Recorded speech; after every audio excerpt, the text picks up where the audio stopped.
नमस्कार, मैं मनीष मिश्रा। आप देख रहे हैं रिसर्च न्यूज। लोकसभा चुनाव अपने चरम पर है। तमाम दल अपने अपने स्तर से चुनाव प्रचार कर रहे हैं और सभी दलों के अपने अपने मुद्दे हैं। राष्ट्रीय स्तर पर जो पार्टियां हैं वो चुनाव में क्या मुद्दे लेकर चुनाव लड़ रही हैं। एक तरफ भाजपा है, एक तरफ इंडिया अलायंस है, बीएसपी भी है। और इस वक्त हम जिनसे बात करने जा रहे हैं मार्क्स पार्टी के राष्ट्रीय अध्यक्ष हैं सेवानिवृत्त आईएएस हीरालाल त्रिवेदी जी। सर, सबसे पहले तो बहुत बहुत स्वागत है हमारे चैनल पर आपका। धन्यवाद। क्या संकल्प है लोकसभा चुनाव में आपके पार्टी के, आपके दल के, जो जनता के समक्ष आपकी पार्टी, आपके प्रतिनिधि जाएंगे और जनता से सीधा संवाद स्थापित करेंगे? देखिए, हमारा संकल्प, हमारा उद्देश्य बड़ा स्पष्ट है। इस देश में एक देश है, इसलिए एक समान कानून होना चाहिए। ये बात हम लंबे समय से कर रहे हैं और इसी कारण से आज आप देखिए कि केंद्र की भाजपा सरकार भी ये मुद्दा उठाने लगी है कि समान सिविल कानून होना चाहिए। हम भी कह रहे हैं कि समान सिविल कानून का हम भी सपोर्ट करेंगे, लेकिन समान क्रिमिनल कानून भी होना चाहिए। सजा के लिए कुछ लोगों के लिए अलग कानून हो और बाकी लोगों के लिए अलग कानून हो, ये नहीं होना चाहिए। अच्छा, आपने इस अपने मैनिफेस्टो में कई चीजों का जिक्र किया है। दहेज प्रथा भी एक बिंदु आपने ऐड किया है। क्या पूरा माजरा है और किस तरह की व्यवस्था आप चाहते हैं?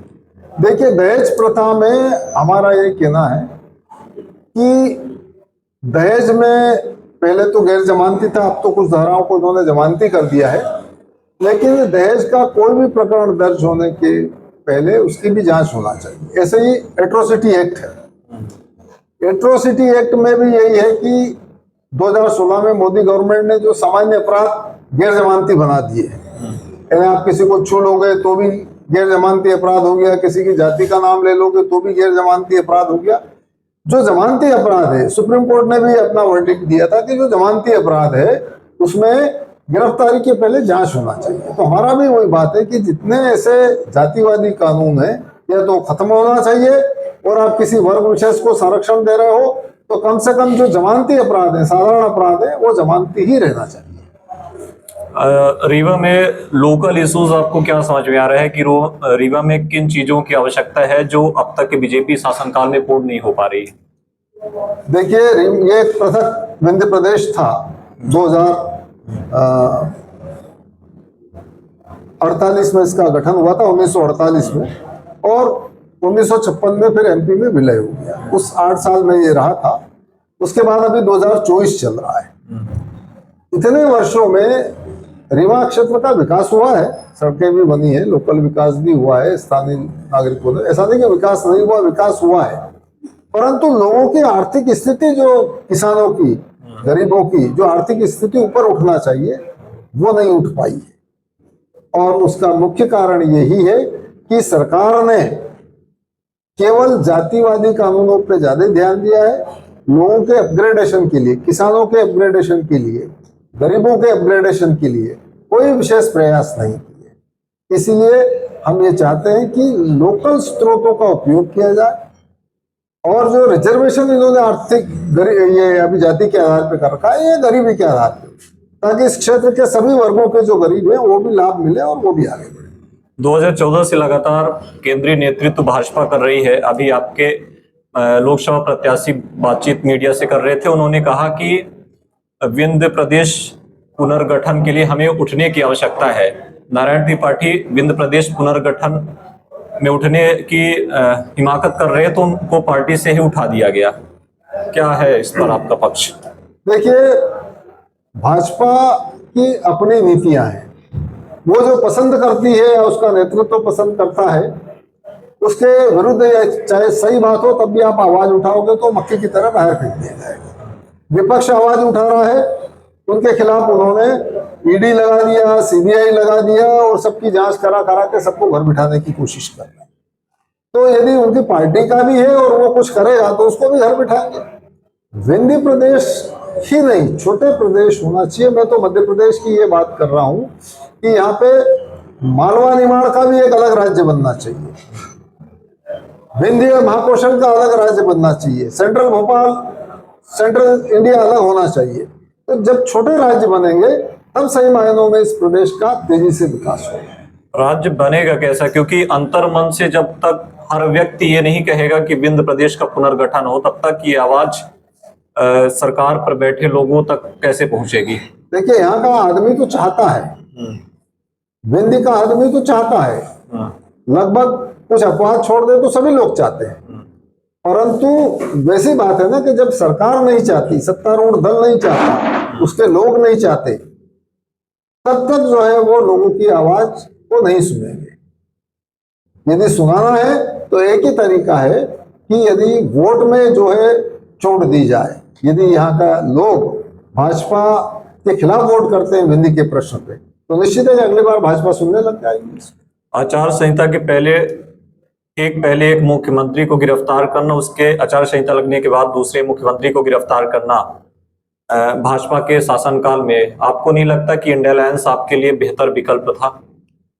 हमारे लिए एक सांपनाथ है, एक नागनाथ है। क्योंकि जो इंडिया अलायंस है वो भी हमारे मुद्दों पे नहीं आता है, हम उसके मुद्दे भी बिखराव वाले मुद्दे हैं।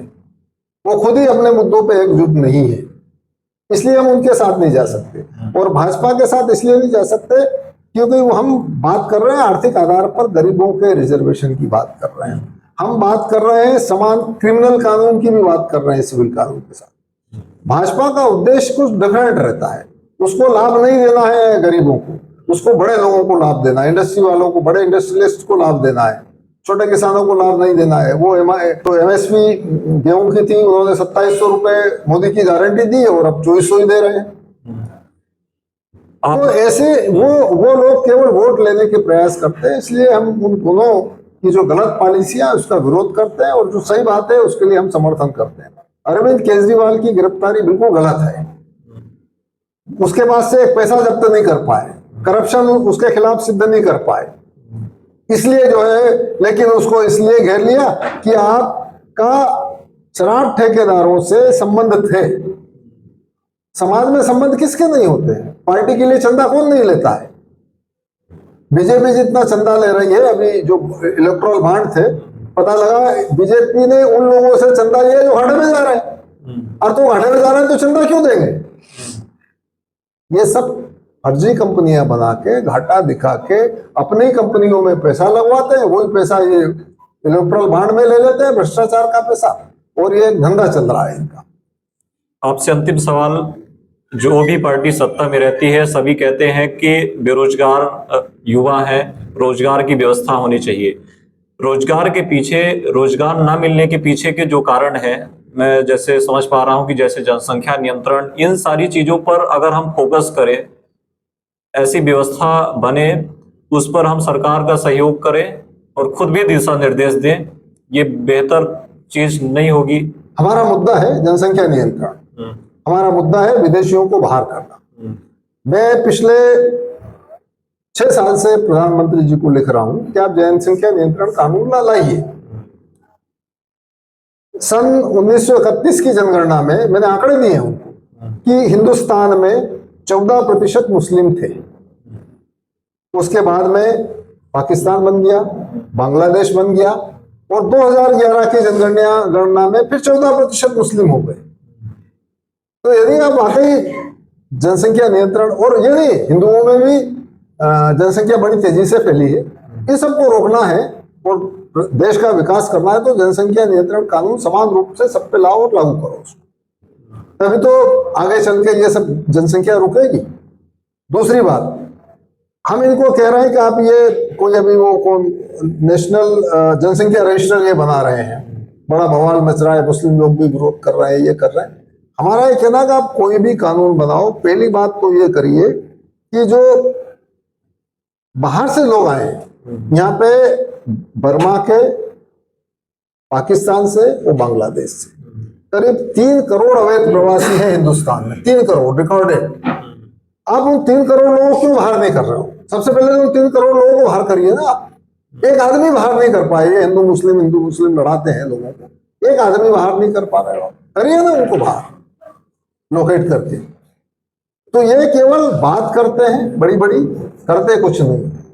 जितनी भी सीटों पर आप लोकसभा चुनाव लड़ रहे हैं, लग रहा है किसी सीट में हमारी स्थिति मजबूत है। देखिए, हम मुद्दों पे लड़ रहे हैं। हमें न तो सत्ता की चाह है न कोई ये। हमारा मेन उद्देश्य ये है कि लोग हमारे मुद्दों को लेके जागृत हो, अभी जागृत नहीं। दूसरा, हमारा कोई आदमी लोकसभा या विधानसभा में जाए ताकि इन मुद्दों को उठा सके और सरकार की पोल खोल सके। इसी प्रयास में हम लगे हैं। इसीलिए हम, जैसे रीवा से भी हमारे बड़े स्ट्रांग हैं इंजीनियर देवेंद्र सिंह जी, और अच्छी फाइट दे रहे हैं। तो ऐसे प्रयास हम हर जगह कर रहे हैं, और जनता निश्चित है कि एक दिन इनको समझ में आएगा, जनता को भी समझ में आएगा कि हम जिन मुद्दों को लेकर लड़ रहे हैं इन मुद्दों पर ही आगे चल के कुछ ना कुछ होने वाला है, अदरवाइज कोई विकल्प नहीं है। बहुत बहुत धन्यवाद। ये थे हमारे साथ राष्ट्रीय अध्यक्ष सपाक्स पार्टी के, जो कह रहे हैं कि हम जनहित के मुद्दों पर ही चुनाव लड़ेंगे। हमारा ये संकल्प नहीं है कि हम सत्ता पर आए, सरकार पर आए, लेकिन ये उनकी चाहत जरूर है कि लोग हमारे मुद्दों को लेकर जागृत हो और जन चेतना फैले। बहुत बहुत धन्यवाद। नमस्कार।